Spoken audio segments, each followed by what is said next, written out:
မင်္ဂလာပါရှင်အောက်တိုဘာ30ရက်နေ့ကဓနသိဋ္ဌိနက္ခဆန်းရှင်တဲ့နေ့ဖြစ်ပါတယ်ကျမနားလေထားတာကတော့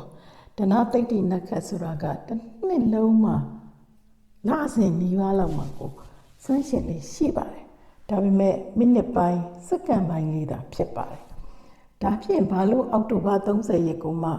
ရည်ညွှန်းလဲဆိုရင်တော့ကြာသပတေးနေ့လည်းဖြစ်နေတာမို့အခြားသောနက္ခအခြေအနေများကလည်းကောင်းနေတာဖြစ်နေတဲ့အတွက်ငွေဝင်စေဖို့စူးစမ်းကြည့်နိုင်မဲ့အခွင့်အရေးတစ်ခုလို့မြင်လို့အခုလိုပြောပြပေးတာပါပြီးတော့မြမရိုးရယုံကြည်တဲ့ပုံပြင်တွေထဲမှာလည်းခုလိုဓနသိဋ္ဌိနက္ခဆန်းရှင်တဲ့အချိန်မှာမဟာဝီတပတ်မနန္တော်ကြီးကိုရွတ်ဆိုတဲ့အခါမှာယရနာရွှေမိုးရွာတယ်လို့ဖတ်ဖူးထားတာကြောင့်ပါဒါပေမဲ့အဲ့ဒါကတော့အဲ့လိုကြီးတော့မျောလင့်ထားလို့မရဘူးပေါ့နော်အဲ့လိုအချိန်အဲ့ဒီအခါရွတ်ဆိုတဲ့လူရဲ့ကိုချင်းသီလတွေနဲ့လဲဆိုင်ပါလိမ့်မယ်ဒါပေမဲ့ကျမတို့ကလည်းကိုယ်မှလည်းကိုယ်အစွမ်းနဲ့ကိုယ်တော့ရှိကြမှာပါအဲ့တော့ကိုယ်တိုင်ကသီလမြဲတဲ့သူဆိုရင်တော့ဒီဥစ္စာရဲ့အကျိုးကိုအများကြီးခံစားရမှာပါ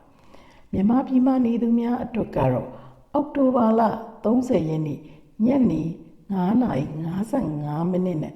3စက္ကန့်မှာဓနသိဋ္ဌိနက္ခဆန်းရှင်ပဲလို့ဆိုပါတယ်အခြားနိုင်ငံမှာနေတဲ့သူတွေအတွက်ကတော့အားလက်လို့အဆင်ပြေတဲ့အချိန်အဲ့ဒီအချိန်လေးမှာပဲလှုပ်စီခြင်းပါတယ်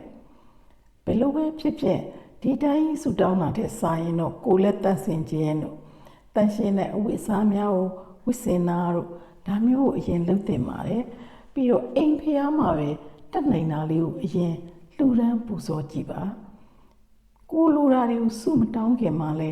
ကိုစောင်းနှက်ကနေအစပြူပြီးနှက်ကောင်းနှက်မြက်တွေ31ပုံသားတွေကိုအမျှဝေပေးပါမေတ္တာပို့ပေးပါပြီးတော့မှ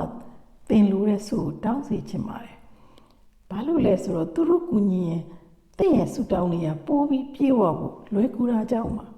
မဟာဝီတပတ်မန္တန်တော်ကြီးကိုရွတ်ဆိုနိုင်မယ်ဆိုရင်တော့အကောင်းဆုံးဖြစ်ပါတယ်မရွတ်နိုင်ရင်လဲ YouTube ကနေဖွင့်ကြည့်လို့ရပါတယ်ကျွန်မ link တစ်ခုလည်းပို့ပေးထားပါမယ်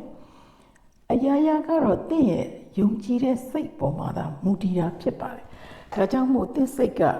ယုံကြည်စိတ်ရှိမယ်တန့်ရှင်းတဲ့စိတ်နဲ့ကောင်းမွန်တဲ့စိတ်နဲ့ရွတ်ဆိုဆုတောင်းမယ်ဆိုခဲ့ရင်တော့လုံးဝကျင်းတည်အောင်မြင်ပါလိမ့်မယ်တင့်ကံရှိသလောက်ငွေဝင်ပါလိမ့်မယ်မိတ်ဆွေအားလုံးကျမ်းမာချမ်းသာကြပါစေကျေးဇူးတင်ပါတယ်ရှင်